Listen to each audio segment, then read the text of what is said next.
Good morning all of you. आज हम improper integral का सबसे पहले हम पढ़ेंगे कि हमारा प्रॉपर इंटीग्रल होता क्या है। Integration is known as proper integral if it satisfy the both condition. Interval of integration is finite. Integration within the interval is finite. कि हमारा कोई भी इंटीग्रेशन प्रॉपर इंटीग्रेशन होगा अगर वो इन दोनों कंडीशन को सेटिस्फाई करेगा। पहली कंडीशन क्या है कि हमारी जो वैल्यू है ए और बी लिमिट की, ये दोनों क्या होनी चाहिए, फाइनाइट होनी चाहिए। इट मीन्स जो हमारा ए कोमा बी है ये हमारा इन्फिनिटी से बिलोंग नहीं करना चाहिए। और दूसरा हमारा क्या लिखा, जो हमारा इसका इंटीग्रेशन होगा ये हमारा क्या होना चाहिए, फाइनाइट होना चाहिए। इट मीन्स कि हमारी जो हमारा ए से बी के बीच का इंटरवल है, इस इंटरवल के अंदर इस फंक्शन की वैल्यू क्या आनी चाहिए, फाइनाइट आनी चाहिए। उसको हम प्रॉपर इंटीग्रल कहेंगे। नेक्स्ट है इम्प्रॉपर इंटीग्रल। इम्प्रॉपर इंटीग्रल होता क्या है। Integration is known as improper integral if it satisfy at least one condition. कि हमारा इंटीग्रेशन इम्प्रॉपर इंटीग्रल कब होगा, जब वो इन दोनों में से कोई भी एक कंडीशन को सेटिस्फाई कर जाएगा। पहली कंडीशन क्या है, interval of integration is infinite.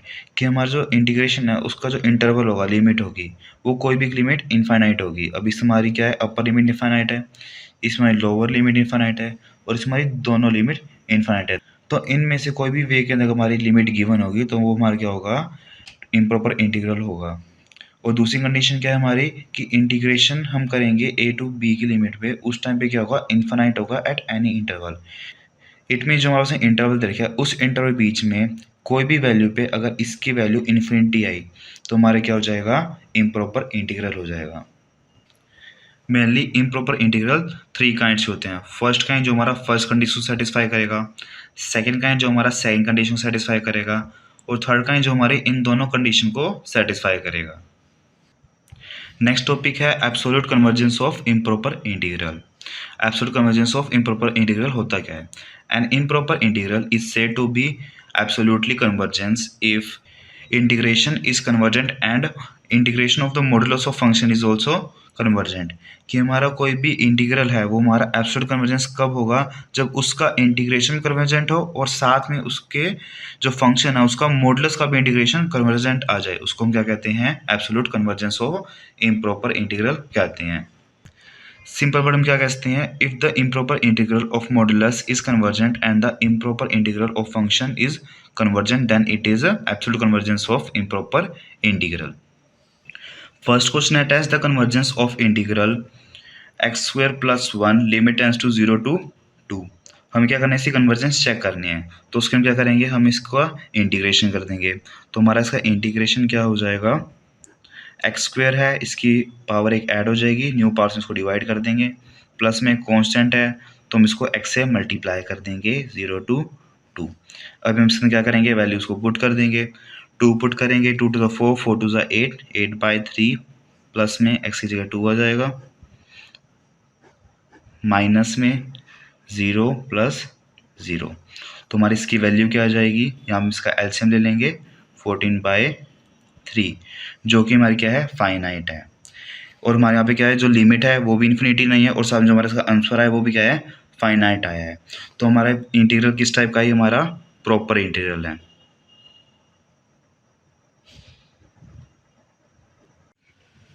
Next question test the convergence of integral 1 में x square limit tends to 1 to infinity.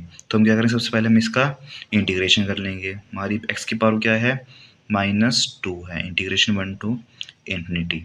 तो हम क्या करते हैं, पावर के अंदर एक ऐड करते हैं, नई पावर से हम इसको डिवाइड कर देते हैं। तो इसमें हम क्या करेंगे, एक पावर ऐड कर देंगे तो हमारी एक्स की पावर हो जाएगी -1 हो जाएगी, और हम क्या करेंगे, न्यू पावर से हम इसको डिवाइड कर देंगे -1, लिमिट लगा देंगे 1 to इन्फिनिटी। नेक्स्ट अभी हम क्या करते हैं, इसमें हम वैल्यू पुट कर देंगे, -1/इन्फिनिटी माइनस में आ जाएगा -1/1। तो हम क्या लिख देंगे, -1/इन्फिनिटी प्लस 1। तो हमारी इसकी वैल्यू क्या आ जाएगी, 0 + 1 = 1, जो कि हमारे क्या है, फाइनाइट है। इट मीन्स हमारा जो इंटीग्रल हमारा क्या कर रहा है, कन्वर्ज कर रहा है। तो हम क्या कह सकते हैं कि हमारी जो लिमिट है वो इन्फिनिटी है, बट इस इंटरवल बीच में ये कोई भी वैल्यू में इसकी आंसर हमारे पास में 0 नहीं आ रहा है, तो हमारे किस टाइप का इम्प्रॉपर इंटीग्रल हो जाएगा ये हमारा, तो हमारे फर्स्ट काइंड का इम्प्रॉपर इंटीग्रल हो जाएगा। Next question, test the convergence of integral 1 में root x limit tends to 0 to 1। तो सबसे पहले क्या करेंगे, इसका इंटीग्रेशन कर लेंगे। हम रूट एक्स को क्या लिख लेंगे, x raise to power -1/2 integration 0 to 1 dx। अब हम क्या करेंगे, पावर के अंदर हम एक ऐड कर देंगे और न्यू पावर से हम इसको डिवाइड कर देंगे। एक्स के पावर के अंदर हम एक ऐड करेंगे तो पावर क्या हो जाएगी 1/2 और हम न्यू पावर से इसको डिवाइड कर देंगे तो क्या हो जाएगा 1/2 हम इसका आ जाएगा। लिमिट हम लगा देंगे 0 to 1। अभी हम इसके अंदर हम वैल्यू पुट कर देंगे। 2 हमारा कॉन्स्टेंट है, हम इसको बाहर ले लेंगे।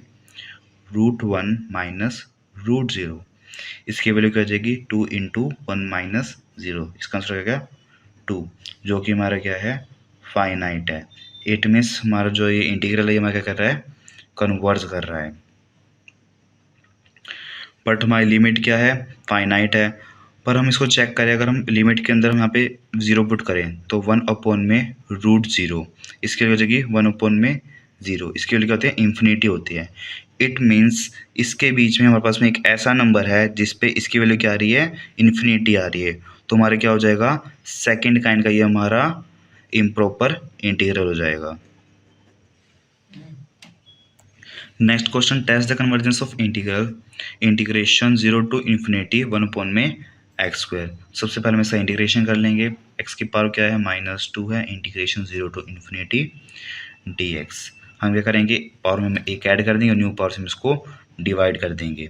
तो हम पावर में एक ऐड करेंगे, हमारी पावर क्या हो जाएगी x⁻⁻1, हम क्या करेंगे न्यू पावर से हम इसको डिवाइड कर देंगे। न्यू पावर क्या है हमारी -1 है और लिमिट टेंड्स टू 0 to ∞, तो हमारे क्या आ जाएगा -1/x। अब हम इसके अंदर इसकी वैल्यू पुट कर देंगे तो हमारा क्या आ जाएगा 1/0 माइनस 1/∞। 1/0 की वैल्यू क्या होती है इन्फिनिटी, माइनस में 1/∞ की वैल्यू क्या होती है 0 होती है, तो हमारा इसका आंसर क्या आ जाएगा इन्फिनिटी आ जाएगा। तो हमारा ये क्या हो जाएगा डाइवर्जेंट हो जाएगा। इससे हम क्या कह सकते हैं कि हमारी जो लिमिट है वो भी हमारी इन्फिनिटी है। इट मीन्स हमारा फर्स्ट काइंड का तो इम्प्रॉपर इंटीग्रल है ही, और साथ में जब हमारी वैल्यू इसकी 0 होगी उस टाइम पे हमारा इसका आंसर क्या आएगा इन्फिनिटी आएगा, तो हमारा सेकंड काइंड का भी इंटीग्रल हो जाएगा। तो हम क्या लिखेंगे, तो हमारा क्या हो जाएगा ये हमारा थर्ड काइंड का इम्प्रॉपर इंटीग्रल है।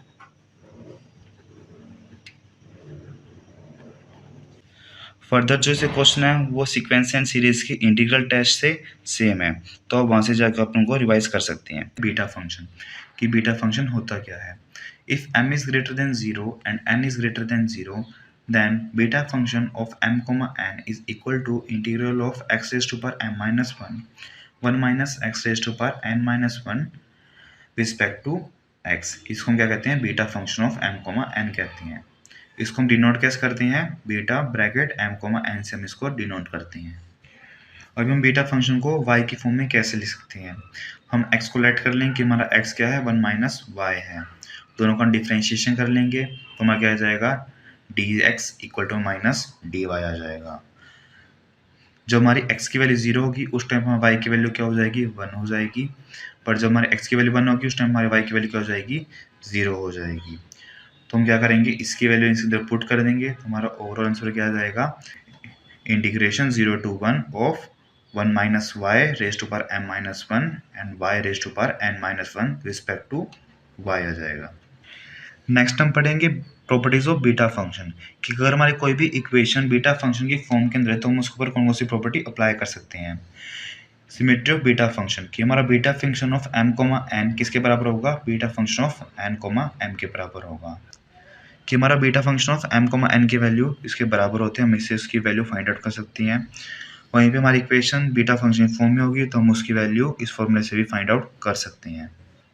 नेक्स्ट प्रॉपर्टी है beta function of m comma n किसके बराबर होता है, beta function of m comma n plus 1 plus में beta function of m plus 1 comma n के। फिफ्थ प्रॉपर्टी कि हमारे इन तीनों की वैल्यू क्या होगी बराबर होगी। सिक्स प्रॉपर्टी हमारा beta function of m comma n किसके बराबर है, m माइनस 1 का फैक्टोरियल इंटू n माइनस 1 का फैक्टोरियल डिवाइड बाई में m प्लस n माइनस 1 का फैक्टोरियल के बराबर होता है। सेम ऐसे हम इसकी वैल्यू इस फॉर्मूले से भी फाइंड आउट कर सकते हैं। Next question, prove the symmetry of beta function. ये पेपर में बहुत बार पूछा जाता है। Beta function of m comma n equal to beta function of n comma n, हमें ये प्रूव करना है। हमारा LHS क्या है, beta function of m comma n है। हमने उसकी वैल्यू पुट कर दी फॉर्मूले के अंदर। अब हम क्या करेंगे, हम लेट करेंगे कि हमारे x की वैल्यू क्या है, 1 माइनस वाई है। हम दोनों से डिफ्रेंशिएशन कर लेंगे, इसकी वैल्यू क्या हो जाएगी, dx equal to minus dy आ जाएगी। और यहीं से अगर हम 1 माइनस एक्स की वैल्यू निकालें तो हमारी वैल्यू क्या हो जाएगी, y आ जाएगी। अब हम इन तीनों वैल्यू को हम इक्वेशन 1 के अंदर पुट कर देंगे। अभी हमने इन तीनों की वैल्यू इसके अंदर पुट कर दी है। हमारी जो लिमिट है, जब हमारी x की वैल्यू 0 होती है उस टाइम हमारी y की वैल्यू क्या होती है, 1 होती है। जो हमारी x की वैल्यू 1 होती है उस टाइम हमारी y की वैल्यू क्या होती है, 0 होती है। तो हमारी y की लिमिट क्या लगेगी, 1 to 0 लगेगी।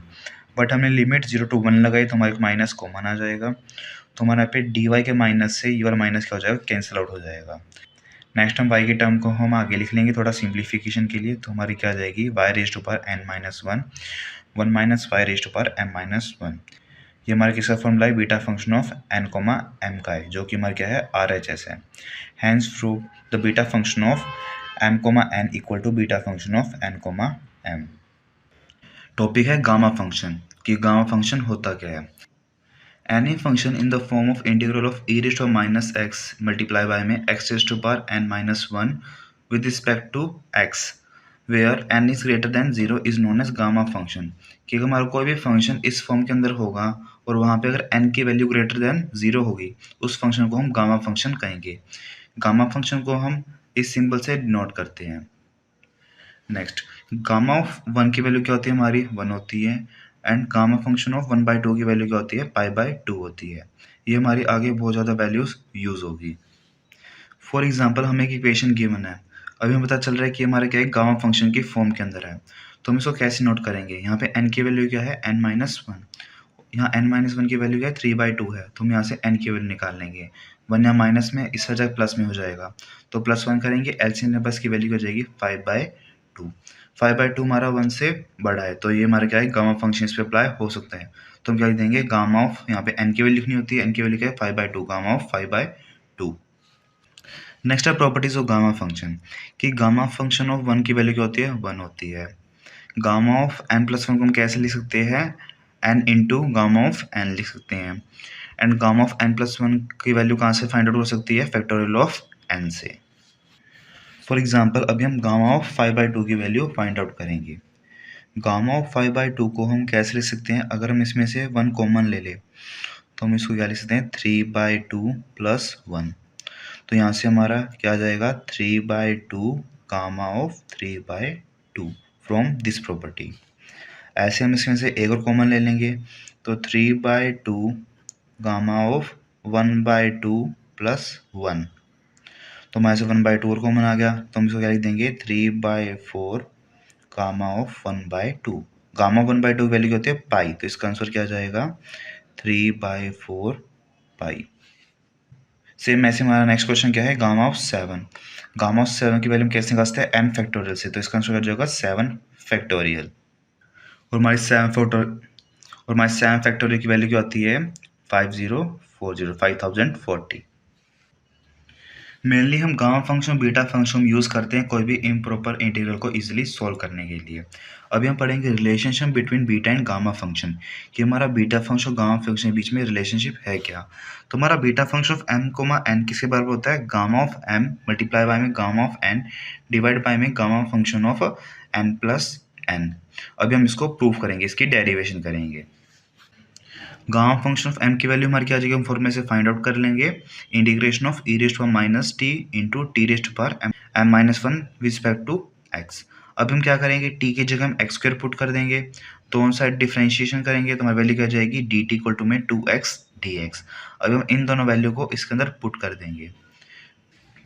इन दोनों की वैल्यू पुट करने के बाद हमारे पास इक्वेशन क्या बन जाएगी, gamma of m equal to में 2 integration of e raise to power minus x square raise to power m-1 x dx। अब हम क्या करेंगे, इस x के पावर को हम इसके अंदर ऐड कर देंगे और 2 को अंदर मल्टीप्लाई कर देंगे। 2 को मल्टीप्लाई कर दिया और x की पावर हमारे यहाँ पे ऐड हो गई, तो हमारा आंसर क्या आ जाएगा, 2 integration of e raise to power minus x square and x raise to power 2m-1 dx। Same इसी तरीके से हम क्या करेंगे, गामा एन की वैल्यू फाइंड आउट कर लेंगे, जिसके अंदर हम टी को t equal to y square put कर देंगे।